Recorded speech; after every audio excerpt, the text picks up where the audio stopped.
that happens, then it will happen. Aha. Yeah. So that's the tip of the day. Yeah.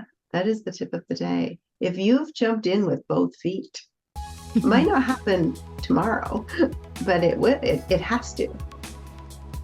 So you can kind of take the pressure off a little bit, knowing if you've jumped in with both feet, it's only a matter of time. Good Hello, morning. Christine. Hello, Hello. hello. Welcome to the second part of our conversation with Christine Wushke. And I'm very happy to have you here. Thank you. And we're Team Blue today.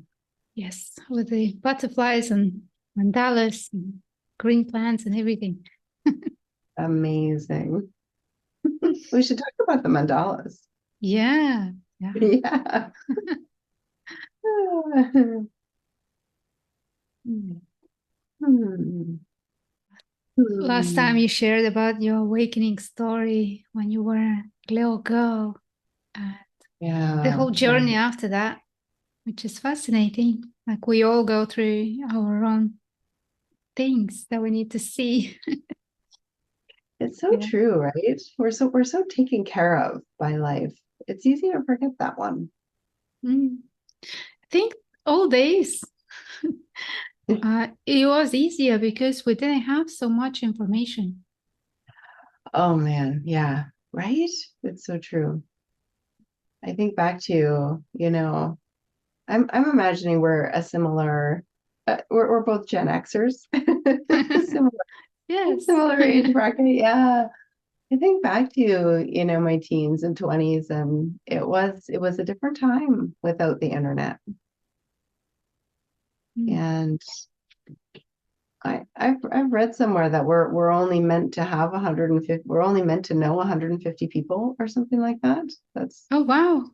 yeah, yeah. It might even be less than that, Mm. but that it's so easy to get into overwhelm these days with how much is available on the internet and how much we can access. Mm. Can I tell you my late teens, early 20s Oh, awakening please. journey? Let's go. Early in the journey. I don't know if this resonates with you or your followers, but it's almost like you get bit by the awakening bug. You get like for me it was almost like I was like compelled, like there was just I would hear about it and then be like, I just know that's my path, that's where I need to go. And I remember having this job in an office, and I've been thinking about awakening. I was really in the seeking stage, and I'd be thinking about awakening and like, what is enlightenment? What is the difference between awakening and enlightenment? Like all these questions, and I didn't have a teacher, so I would just be trying to kind of work it out. And I'd go to right down the street from me, there was a used bookstore, and they would restock it was a very popular one, so they would restock, very readily. And so I would find myself in that store like once a week, if not more, and just showing up in the Eastern philosophy section and just seeing what I would find. And what was so cool though is that it was almost as though someone was planting books for me. And it's Mm. like, she bought that one, we better give her the next. It's like, oh, we better tell her about Ramana now. That's, and there would be just these books showing up so synchronistically. And I was really blessed. Like I was really fortunate to find some really good books in those times. But that was, I know you and I were talking about how YouTube is the thing these days, where if somebody gets bitten by the bug and they're seeking and they're looking, and that they go to YouTube. And it's so interesting. There's probably so much I can't even imagine. Oh, So many, yes. yeah, so much to Yeah. sift through. This is used video store. Yeah. This is our this is our used video store. Yeah. Yeah. Because there are so many people sharing about this now. so many. So I imagine it's quite confusing. Yeah. Because Yeah. people get hooked on, oh, it needs to look like this. If I don't have this experience, that means I'm lacking something, or it should be like that because that guy I like said this. Yeah. So, in a way, Mm. it's interesting to listen to these stories, but it's also distracting from my own experience. Mm-hmm. Like, what if I Definitely watch too much. another video? Maybe somebody is going to say something so important today that I will wake up. Well, it's making me think of last time we had that conversation of those micro shifts, Mhm. where you shift from this to that. And it feels like this is a little bit of how that looks live stream, how that looks Mhm. in day-to-day life is what would be the shift in this moment that would be, that would take me from the seeking energy into more of a being here. Mhm. What would that look like? What would that take just in this moment to move from this idea that awakening is over there or enlightenment is this big long journey I have to take and one day I'll get there, to Mhm. just arriving, fully arriving in your experience. And here we are. This moment is right now. It's not in the Mhm. future. It's right here, right now. Yeah, yeah. It's like, on another scale, it's not to say there isn't like I had this flash of climbing a mountain in my mind because I've been all weekend doing that.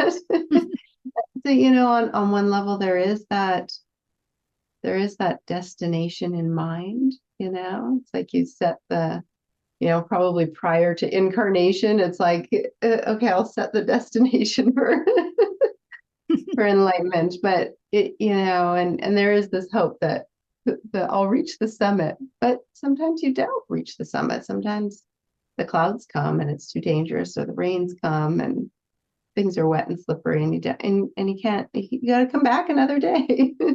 And sometimes it's so long and there's body pains, and so it's like, oh, do I keep going? And most of the time you do reach the summit that you've set out, even though there's like sections that are super scary and hard, and but reliably, the thing that always allows, for me anyway, on the mountain journey, reliably, the thing that always allows me to carry on is just take one step. Just take one step. Okay, let's just take one step now. Mhm. And then coming back to the breath and coming, like, where are my feet? Where am I standing? And then let's take one step. And I feel like that approach on the mountains has carried into my day-to-day life journey. You know, so I How might have this symbolic. destination in mind. Yeah, but okay, but what, like right now? Let's just take one breath.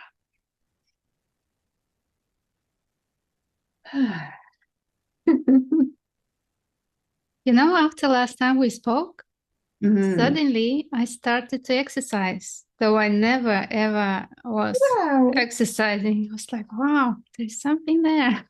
This is Christine. That's so great. I love it. Yeah, we have this very, very fat cat, and we started to let him outside. And Yeah. I have to walk with him because there are some stones there and he may jump over the fence and he wouldn't be able to come back. So every Yeah. morning I'm having my cup of coffee And you're you're outside, walking. walking around the cat. I'm like, oh, I can do this now. Oh, I can move this way. I can stretch. Uh, So that's wonderful. Yeah. I think it's just Yeah. talking to you kind of opened something up for me in that mindful movement department. I love that. And then it doesn't have to be a big thing. Like it doesn't have to be, I'm gonna sign up for the gym and like it's those micro shifts, right? That it's like, okay, I'm gonna be outside with the cat. It's what this makes me think of is that when I did finally find a teacher, and he was of the Ramana Maharshi lineage, and I knew he was my teacher when I met him, and it was just like this. Okay, so now what? What what do we do here? And he said, just get as close to me as you can and spend as much time with me as you can, and the rest will take care of itself. Mm. And that, and looking back, so I'm looking back, 20 years or so and thinking, yep, that kind of is the formula. And it's like that with nature too, if I can get as close to nature as I can and I can spend as much time in nature as I can, all of this other stuff takes care of itself. I'm moving and breathing.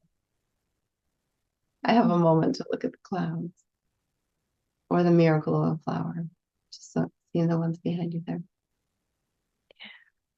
Yeah.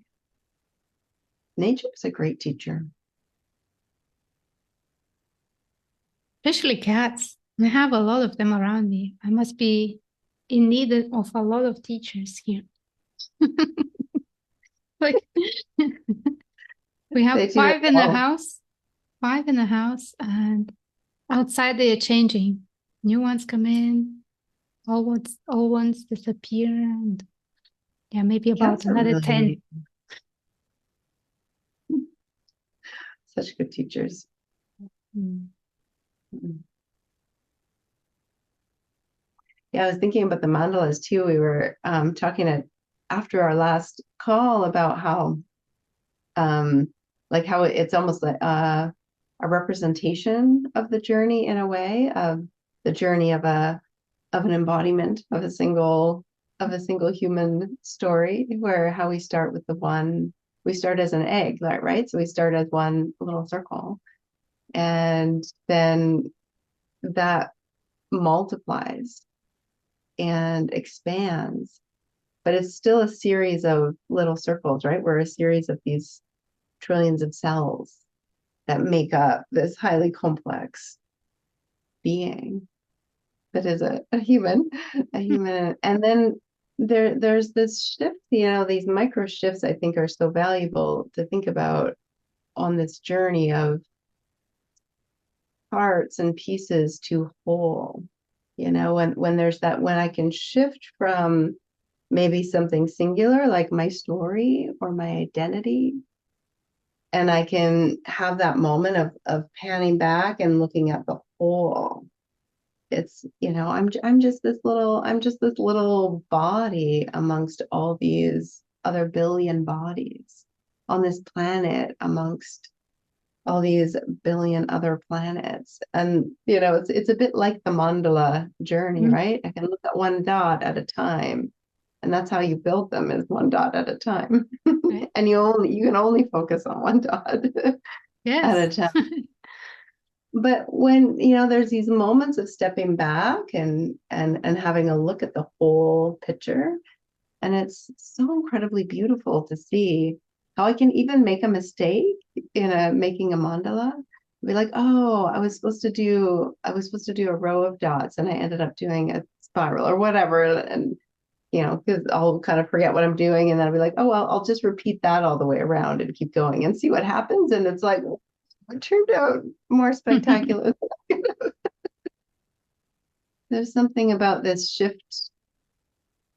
I'm not sure if you think this is helpful for your viewers or not, but this shift of moving from whatever is happening now, because we can get stuck, right? Like we can get stuck in our singular view or our sense of individual self, or stuck in it's almost like getting velcroed into an identity. Like, I'm a yoga teacher, that's who I am, that's what I've got to do. And so there's these little shifts that we can take where I can actually, peel away from that velcro for a moment and just let that exist over here, wherever it wants to exist, but allow my sense, my presence, my experience in this moment to shift back and go into the whole and have that view of we call it the summit view, or we stand back and just, okay, let's just do the whole wide angle view here for a moment and see what's a bit of a reset. I hear you. Mm-hmm. It's like we are looking, maybe looking from these eyes and imagining that there's somebody there behind the eyes looking, right? Yeah. And the view is like this. I am here, everything else is out there, and Christine is there, and cats are there, and it's all like things and different locations. Yeah. But what if I look from the eyes of being? Yeah. Just stepping back into the eyes of being. I mean, everything is included. There's no That's beautifully said. Separate colors or separate forms from that whole view. Yeah. It's just falling back into the different view. Beautifully, beautifully. I love the way you phrase things. I love that. Yeah, and everything is included is so important. This is the reason I fell in love with fascia. Tell more about that. What is fascia? What is fascia? Okay, well, last time we were talking about how the body is nature, like how we are nature, and somehow we got this wild idea that we're somehow different or separate from nature. Then we believed that for a second or two, but we are nature. We are nature. And so we talk about nature as this reliable teacher, and we think of the body as nature. Of course, it's there too. Of course, it's reflected in this structure. But the fascia, I think of as it's the non-dual tissue of the body, of the human body. Oh, wow. Yeah. Because truly, as we begin, from the embryo, as we're forming, we are 100% fascia. And then just hold on one second for people who never heard this word. Oh, like what is fascia? What is that?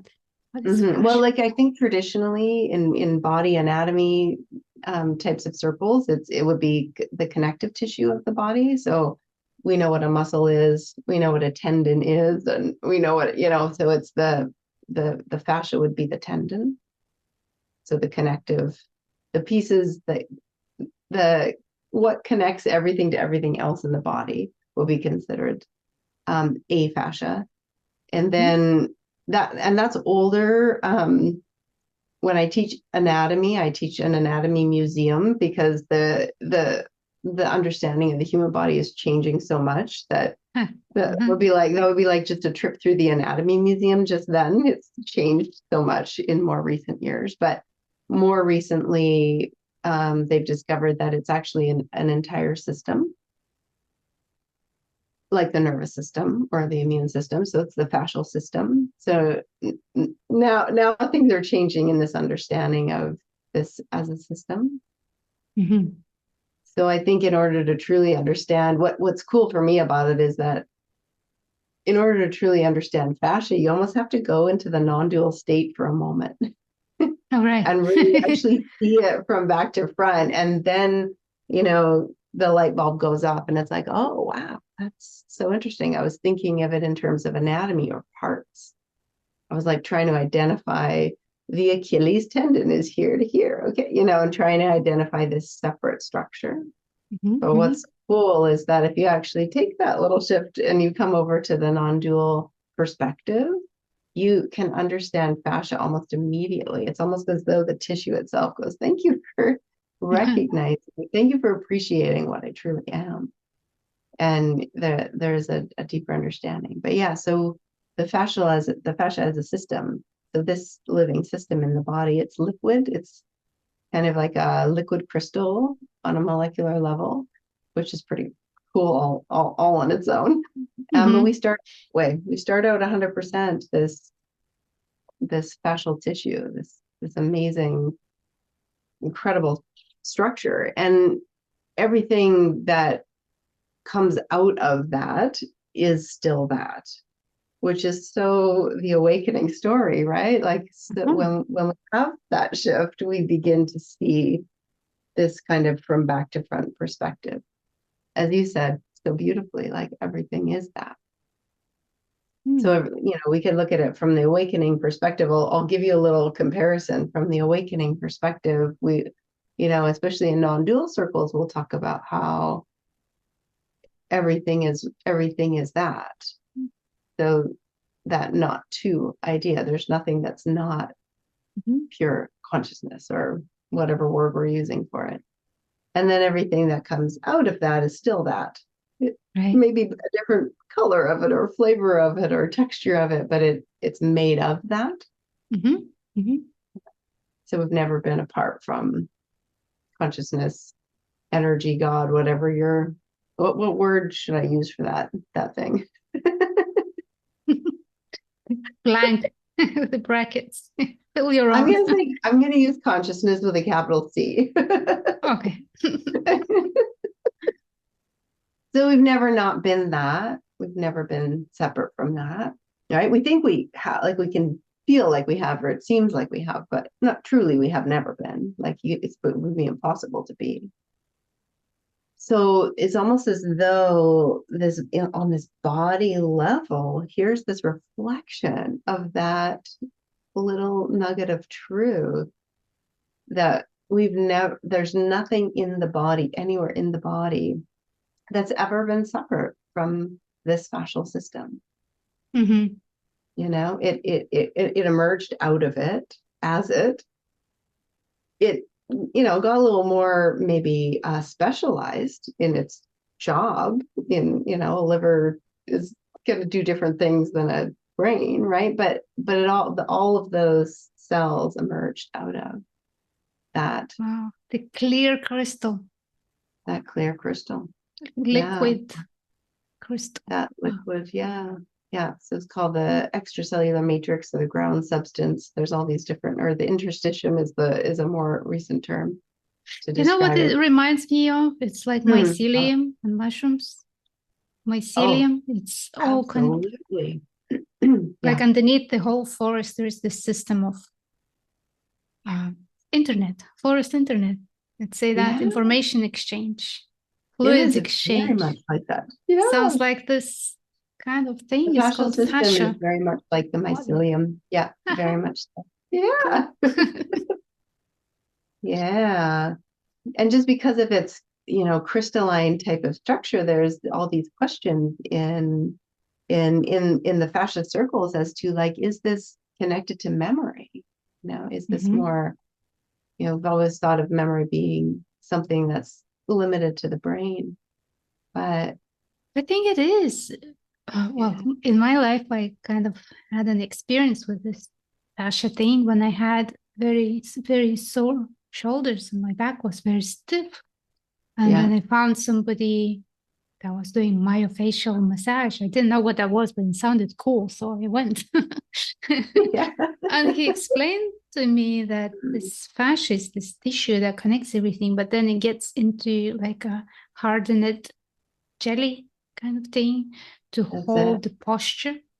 And when it's hardened, it stays like this unless you start moving and circulating the liquid again.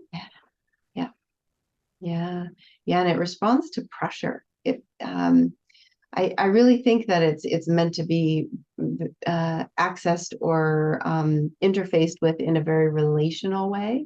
It's so intelligent and alive. It's really meant to be. I think of it as talk to, and some people would think, oh, it's so nutty to think of talking to your body or talking to your tissues, and yet it works. So it works. Yeah. But yeah, it really responds to gentle, respectful pressure. So if you have body pain and you just go to really gently engage with it and apply this really gentle pressure, what starts to happen, and on a that like we can go into like a chemistry and what's all going on, we don't have to go there. But what does start to happen, it's a piezoelectric response. So it actually there is an actual change, like physiological change that takes place by just applying this gentle, consistent, respectful pressure. And that Mm-hmm. the hardened tissue will begin to melt. Like quite Wow. literally, it will change phase. Like how honey can change Mm-hmm. phase. You get super hard, and if it's warmer, it'll be more liquidy. So it has a way of doing that in the body. So we apply this gentle pressure, and it will melt. And so if Oh, you're feeling like stiff or hard, it's like, oh, you just try putting a little bit. But there's a little bit of magic that takes place in the conscious meeting of what's there. And it almost seems to know if you have an agenda or not. Like just like a person would, if I have an agenda and I'm trying to change you, you kind of pick up on that, right? And it's like, I don't like that. But if I let my agendas go and I just decide I'm going to meet you and just let's see what wants to happen next and let's hang out. You know how you can feel that difference? yeah. And I feel as though the fascia in the body knows that and feels that and respects that. And so if I meet the hardening or the pain or the tension, I just kind of meet it. Like, oh, hey, body, how's it going? And without, like, I let my agenda of fixing it or changing it or making the pain go away or all of that. I just let all of that go and I just meet it as it is. And there is a little bit of magic in that approach to working with the body. Mm. It's amazing how everything's connected. Like this fascia thing, emotional body thing. Yeah. How is it? And the I story, Wonderland, yeah, everything is so connected. so fascinating. Yeah. And it brings me a little bit back to that whole, those bookstore days and how I was so sure this was my path, and yet there was no internet in those days. So there was, how do you find your teacher? How do you get the information? And I think there is a way that everything it's reflected in everything, because everything is that. I know now, like everything is that. So of course it will speak to you through the body if you're interested in the body, or it will speak to you through nature if you're interested in nature. You look at anything long enough, you're gonna see that emerge back toward you. But I think back to those days of the going to the bookstore and just being so compelled to um receive or to understand what was this longing that I had, what was this calling that I had. And life was supporting me every step along the way. And when I finally met this teacher, he used to say it's like two arrows meeting in space. That on a very linear practical side, I could have spent lifetimes looking for him and trying to find you know through the phone book or these days Where in are these Google, I can, teachers? where are you? But then this micro shift into trust, Uh-huh. into synchronicity, and into a different way of attending to the world around me through a not knowing, through the sort of almost like a non-linear not knowing, trusting in life, and then waiting for it to happen by itself. And it does, because That's life is supporting beautiful. you truly. That's beautiful.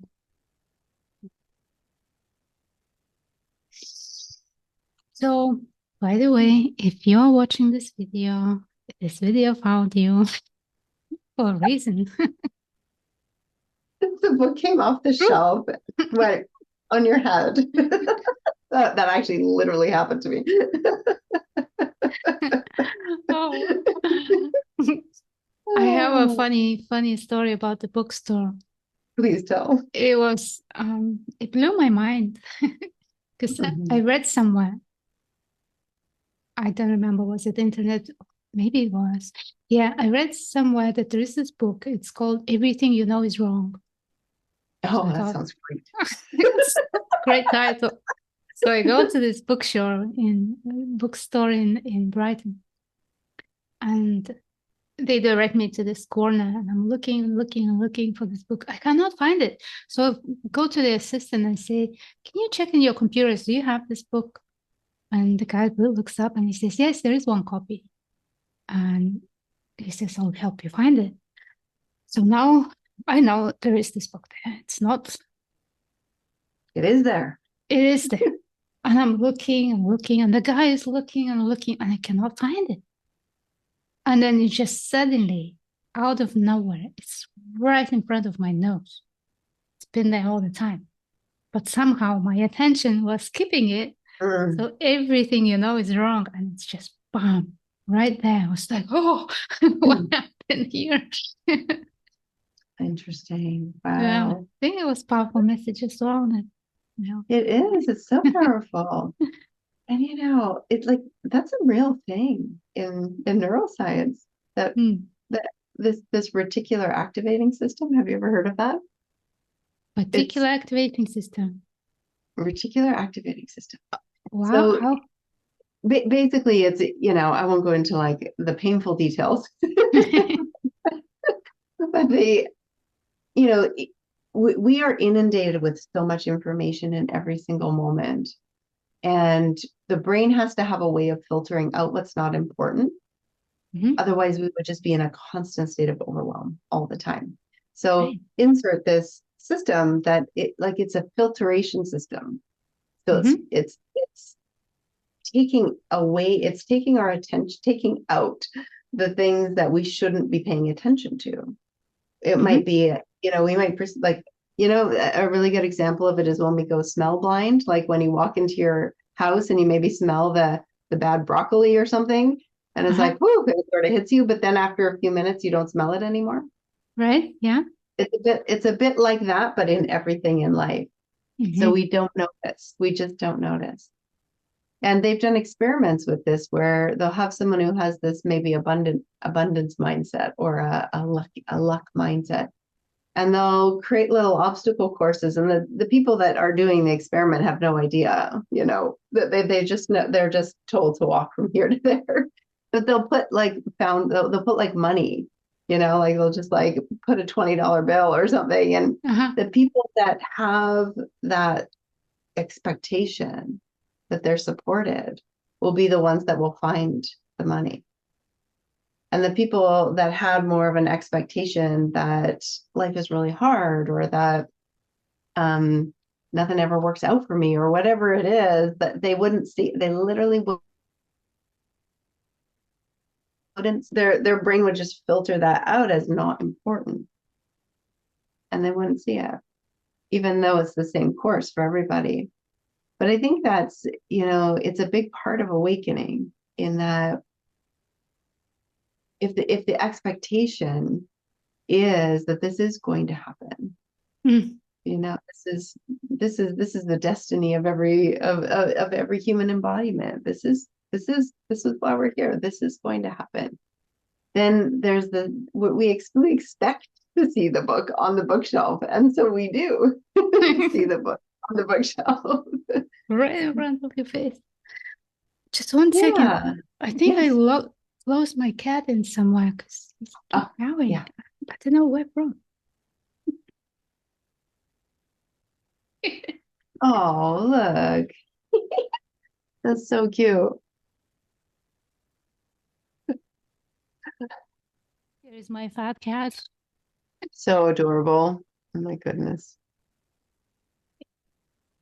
Maybe sit. I feel like they're very drawn to, these types of conversations. Cats. So, yeah, they like to be here when I'm working. Yeah.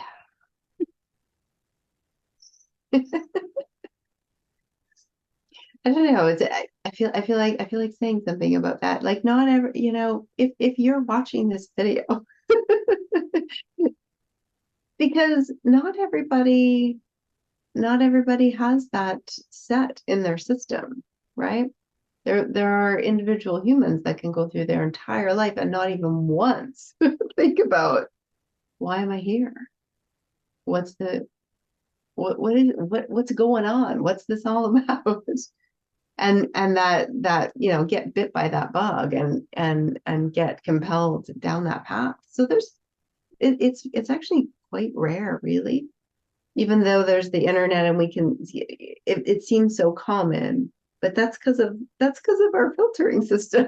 We have it set to be looking for that, and so we find it in a lot of places. But I think the reality is it's actually really quite rare that um that that somebody begins the journey, even, let alone like steps onto the path with both feet and goes, I'm okay, I'm in. Life, have your way. Let's Oh, go. yes, this is a big thing. Yeah, life, do whatever you want. I'm yours. I I'm just mean, here. they Use me. say if that happens, then it will happen. Aha. Yeah, So that's the tip of the day. yeah, that is the tip of the day. If you've jumped in with both feet, it might not happen tomorrow, but it will. It has to. Right. Yeah, yeah. I think in some traditions they call that the slipstream or something like that. Yeah, there's a whole term for it. I don't remember what it is, but I love the notion of it being called a slipstream, Hmm. like a current. And once you've let go, it's gonna happen. So you can kind of take the pressure off a little bit, knowing if you've jumped in with both feet, it's only a matter of time. It's true. Yeah, I see that in my work. Like when I meet people, I ask them, first question I always ask everyone is, what are you looking for precisely? Just to Mm, know what people are looking for, because normally we don't sit and think about that. It's just next video, next book, next retreat, next. What are you looking for precisely?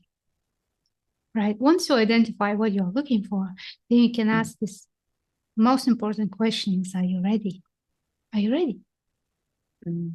And if the answer is yes, then I ask the final blow question, are you ready right now? Um, And if the answer is yes, if it comes from within and the answer is yes, that's it. You're already free. The hard work is done. mhm. You're just settling in now. It sounds Yeah. so simple, but in my experience, with these three questions, it's like the doors open, open, open. And then what? And sometimes people just start crying or laughing or having some very interesting energetic experiences. But that, are you ready? This is this. Okay, I give up struggling. I give up all my ideas about it. I want it now, no matter what. Ready. Mm. And that's it. It's done. And as we're having this conversation, what I'm thinking about is in the Hakomi work that I do, there's this notion that the no is the valuable place. And so I'm just thinking, like, in response to the question, like, what if the answer happens to be, and maybe the person on the level of the mind is like, yes, I want it, I'm ready. But there might be this like teeny little niggle inside of, there's a resistance. I have Right. no idea what that is, but I feel no. Mm-hmm, mm-hmm, And mm-hmm. but there's a way that no is actually the valuable thing. Yeah. Well, first thing you Because know that you're not ready. And then yeah, next thing you know what to look for, what's in the way. yeah, because now it's conscious, right? Because that no has always been there, but running below the level of conscious awareness. So it might be impacting our behavior, it might be impacting our day-to-day experiences in life, but we don't necessarily know that it's there. So it's harder to attend to it. But when you ask a question like this and all of a sudden a no comes back, it's like, oh, good. This is actually really good news. Because what just happened is something shifted from unconscious to conscious. And this was a thing that was actually really important because you want that. You want the Right. other side. No. And now you have Yes. the thing. Now we have the thing right here. And we can actually be with this Mm-hmm. no. And if we can be with the no without agenda and just loving it, just holding it, it's just like the fascia, it'll melt on its own. If we just meet it with that gentle, consistent, Yeah. respectful, pressure, but on this level, we're talking the pressure of awareness. The pressure. It is a bit of a pressure, right? If I hold awareness on an uncomfortable schema inside, or I hold awareness on something, a little no or a little resistance inside, Mm-hmm. it's like pressure. It's a little uncomfortable. And yet, it's like if I stay with it, the no is gonna melt. Yeah. It's gonna be like, okay, I'm ready now. I wonder if that's Yeah. where the tears and the shaking and all of that comes. Is it in your work? Because in my work, that's where when the fascia melts, there is often tears. There's often a release, like the body might shake a little bit or laugh or cry or, something like there's a discharge of all that built up Mm-hmm. energy. And then Yeah. this huge relief after that.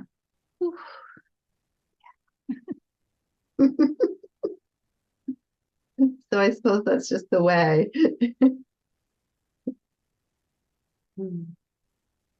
Anyway,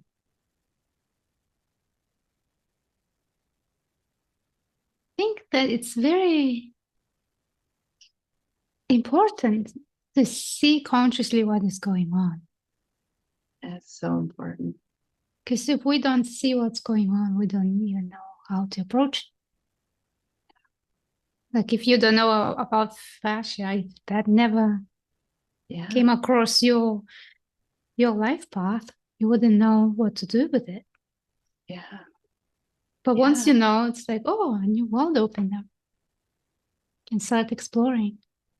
yeah, And yeah. it's always been here. That's the funny thing. It's always been here. It never It's was out. hiding or hidden. It was just not being aware of. Yeah, and on some levels, very transparent and hard to see without high-powered microscopes. Yeah. And yet Thankfully, there we it don't is. see inside our bodies.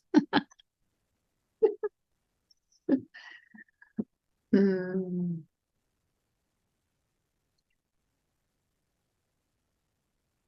I'm kind of fascinated though that the work that you do on this level of like consciousness or energy, or the level that you're working with people, and the level that I'm working with people, and the level of the body. Oh, it's Mm-hmm. like there's this parallel here, and it's kind of fascinating that it's It's the way the that, right? same thing. Isn't it the same thing? Yeah. Like freedom from pain isn't all that different. Yeah. Freedom from existential discomfort, Mm. the freedom from the human condition, right? Like Right. from my ideas that I'm a cut off, separate individual. Mm. Yeah. Yeah, because the ideas cause the body to contract. Yeah, they do. Yeah, we respond. Emotions come up. Like it's all one. It's all one. We can say, okay, this is body, this is emotion, this is mind, this is spirit, or um, consciousness, but it's all one. It's just we are looking at different aspect of that, maybe from a different angle, like you're looking from the body's angle. But that Yeah, release that happens, it happens on all the levels. it does. And is it like maybe different time scales or just different levels of scale? But I think about this woman who's doing this incredible art with water. And it's very instant, she'll put an impression on a water and then flash freeze it. And the water will reflect whatever intention she just put in it. Wow. And it will demonstrate it physically. You get to see the patterns. Her art is incredible. But she is almost like, it's not like I went in there and sculpted it, like the water did it. So like it organized itself in that pattern by itself. However, she thinks it's very relational, which is another topic for another day, but very cool. But I think that's it's a good reflection of how fast something can be. Like when we work on the level of energetics, or I think fascia, because it's liquidy, it's a bit faster than working maybe with trying to change a bone or something that's a little more physical. It's like there's the slowdown that takes place, but they can happen really fast. If we're working on the level of consciousness, like these shifts, we can have a dramatic shift in a microsecond. And then it might reverberate through time over a period of, several years. It might unpack, but that we can wake up in this instant. It can be instantaneous. This little, just immediate boom. Here's this sudden change with just one breath.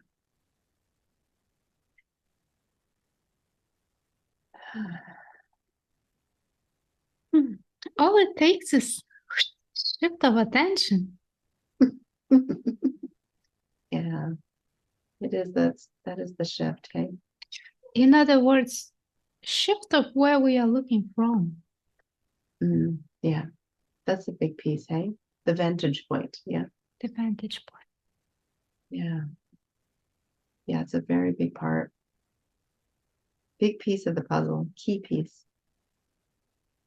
Yeah.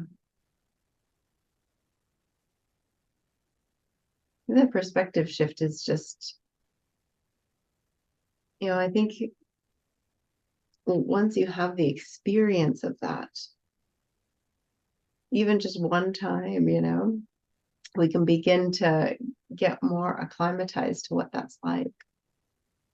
If I can catch myself mid rumination, or mid, I believe I'm a Christine.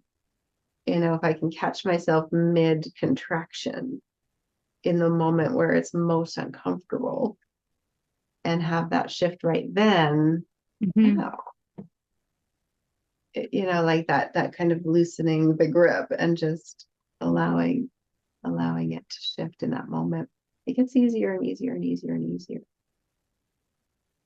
Oh, I have a question just came up. When you work with fascia, let's say there is tight shoulder and everything is supporting that tightness.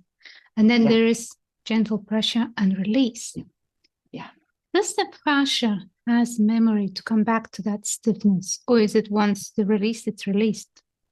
What do you find?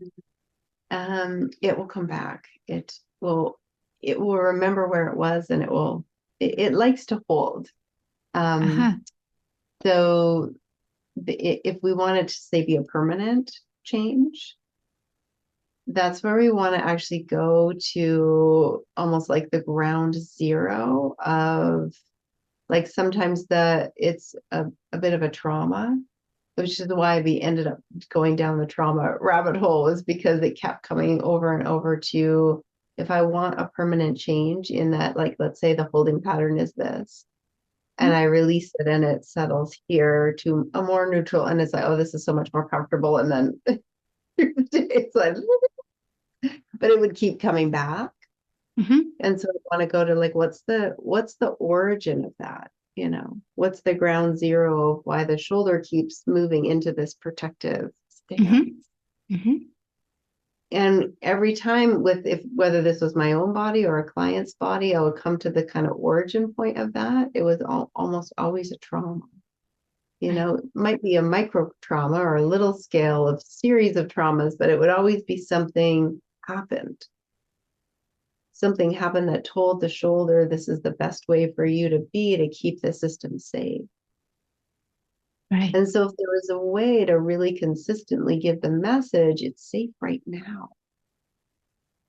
Like it actually is safe right now. You're remembering when it wasn't, and that's valid. Mhm. But it actually, that's over, that ended, it is safe. And there's something about that, letting the body really get that message that it's safe right now. So you're saying it's over and over again, just giving that Hmm. light pressure, releasing it and releasing it Yeah. and releasing it. Yeah. And once it gets it, like once that clicks, then you can absolutely have that permanent change. Like the shoulder will be done with that pattern. It won't do it anymore. Because Mhm. it was doing it for a really good reason. It was protecting the system. Yeah. It's the same with this awakening, isn't it? You know, when the Yeah. space opens and this recognition of beingness or whatever you Hmm. want to call it, consciousness happens. And then there's this honeymoon. Oh, everything's light and easy. And oh, Yeah. I want this all the time. But then suddenly the old patterns come back. It's just the Yeah. same, isn't it? And then you keep looking and looking and Yeah. making sure it's Which is safe. why And it's why I keep coming back to the nervous system and the fascia and the Mhm, body. The mhm. fascia is sort of the second nervous system. Yeah. So in talking about the fascia, you're kind of talking about the nervous system also. Oh, your But emotional system, same. yeah, but it's why I continually come back to it, because I think that you can have a dramatic shift in consciousness and have even that enlightenment experience. And it that there is something that needs to take place through the body, through the nervous system, where um, the nervous system has to have that experience over time, that that it's safe enough to shift into this as a state of being that I'm abiding in consistently, that this is sort of my default permanent way of existing in the world. And it's relational with the nervous system. It's collaborative with Mhm. the nervous system. Because if I try to just discount that, like, oh, the body is part of the dream, the body isn't real, only consciousness is it. Like, if I try to kind of override it, it doesn't work. It's not an integrated awakening. It still becomes an awakening that's only happening on one level. But if I can recruit the nervous system to be my partner in this and to be in relationship with me on this, and we can work together to get that, to really create a sense of safety, then it becomes very integrated, stable, permanent state. And it becomes almost harder to shake you off it's almost, the hard thing is now going back into the identity and the story. There's like a turnaround, but I think for that to happen, it has to involve the nervous system. It has to be a very embodied experience, Yeah, and that part is slower. yes, and I hear you loud and clear. And I also see that sometimes people get convinced by somebody, oh, you are this ultimate being, you are this consciousness, you are awareness. Yeah, And which look is at that, true. that's You true. are. Absolutely, yes. But it goes Yeah, by yeah, being convinced. yeah, yeah. And with that, It there's gets an more big. expectation of it to stick Yeah. and always be um, visible, but it's not. Yeah, I think this is why, and now maybe I will come back to that relational piece, because this is where that's relevant. Mhm. Because I think that's where, if it's not relational, if I'm not in a intentional, respectful relationship with everything that's around me, it becomes really easy to bypass the those deeper experiences, and then it's less likely to get into to be an integrated Mhm. experience, um because it's painful too, right? So when we're talking about trauma. We're talking about, of course, we don't want to go there. It's going to hurt. So of course I don't want to go there. But if we take the relational approach and we go, okay, well, how Ramana Maharshi would always be like, but who is this one with this question? And it's wise to think of it that way, but who is this one that the trauma belongs to? Who is that one? And if I can get into a loving, consistent, kind relationship with that one, over time, the relationship changes. My relationship to my past traumas will change. And the one that this trauma belongs to, she will change, So it's like there is this change that takes place. But I think that relational approach is so important. And it can be, it's a piece I come back to over and over because I think it can be forgotten about or it can be kind of dismissed as, I don't have to be in relationship with the ego. The ego isn't even real. It's like, I'm just going to ignore it. But the problem with ignoring it is it keeps coming back, And because everything is you, it knows that you've been treating it really, it knows it's been treated with lack of respect. It knows it's you. It knows that. Yeah. And I think this is the place where we can say that the story also wants to be healed. It does. Yeah. And it's valid. Yeah. The story. Yeah. Because nowadays we can hear, oh, this is just a story. This doesn't mean anything. It's just thoughts. Let them pass. But that story really also wants to be included and healed. Absolutely. And it's alive. Yeah. The universe is a living being. On that one. Yeah, and you are in that living, you are that living being. So any part of you, which is everything, is you. So how we treat the ego is how you're treating God, how you treat the ego is how you're treating your beloved cat or, your desire for enlightenment, whatever it is that you love so much. Yeah. Yeah.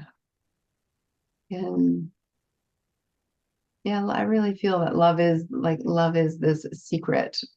If you stumble upon that path, things become a lot easier.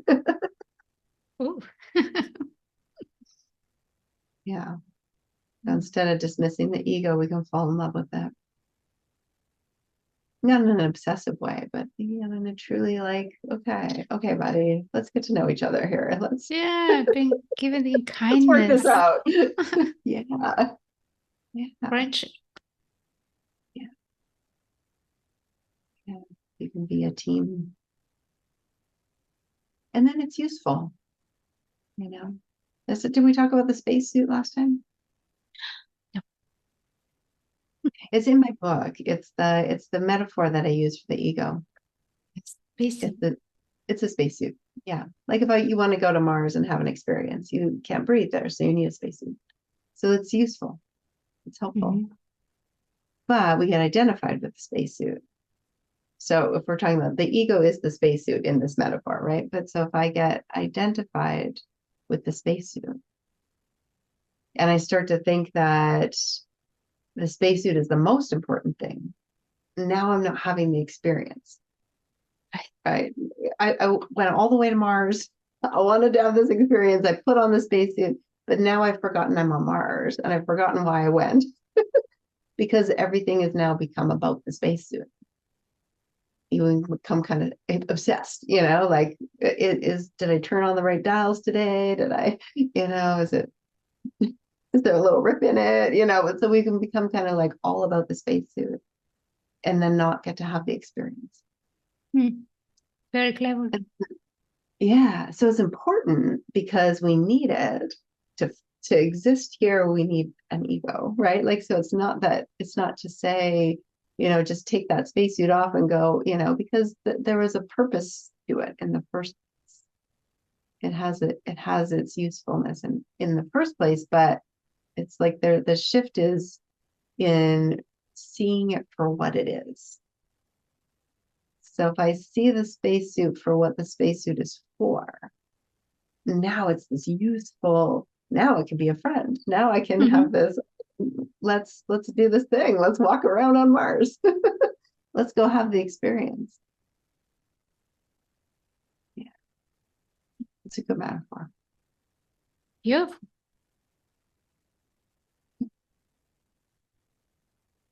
So fun to talk to you. Yeah, I'm enjoying this.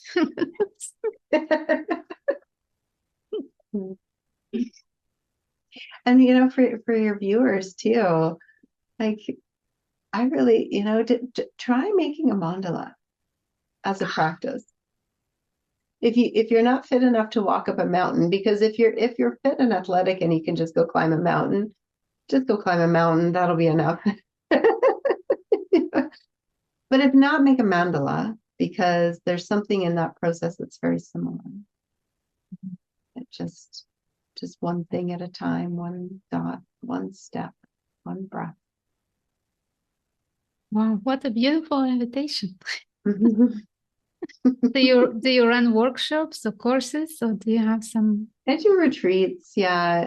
The retreats, this year will be the first year we'll be making mandalas at the retreat, but usually I would always have it be just a nature and yoga. So we all gather at a location and then walk and talk to nature. Let nature be the teacher, which it is. And once you invite it, it will continue to be. Well, thank you so much for this conversation, Christine. Thank you. So good to be with you and chat with you. Thank you. And thank you everyone who listened and watched, and hopefully you got that tiny little shift that was waiting for you here with this video. See you next time. Bye for now.